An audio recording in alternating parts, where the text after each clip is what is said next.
Hi, this is Colin Abrams. In this short video, I'd like to tell you about an idea that professionals trade on the close, amateurs trade on the open.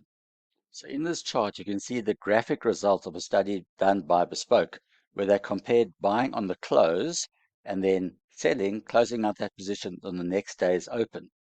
That is the performance of the red line here. This is the performance of that strategy, as opposed to the other strategy, which we call the amateur strategy of buying on the open and selling on the close of the same day.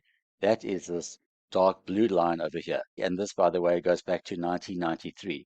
Professional traders tend to wait until the end of the day where they've got the benefit of hindsight to see what has happened throughout the day on their local market, on the overseas markets, what news has come in, how has that news been digested, and then they sit back, take all that into account, and then make their trades at the end of the day, just before the close, let's say in the last hour of the day.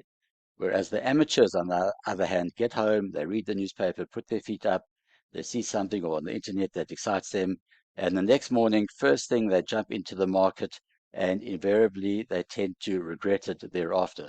So the red line strategy, buying on the close and selling on the next day's open, was up nearly 1,100% since 1993, as opposed to buying on the open and selling on the close of the same day, which was actually slightly down going back to 1993. So we see graphically, based on the strategy of waiting till the close of the day before making your decision, which practically speaking means just before 4 o'clock on the S&P 500, for example, we can see graphically how much more successful that strategy is, and it's well advised to keep this in mind. So professionals trade on the close, amateurs trade on the open. I hope you found this video instructive.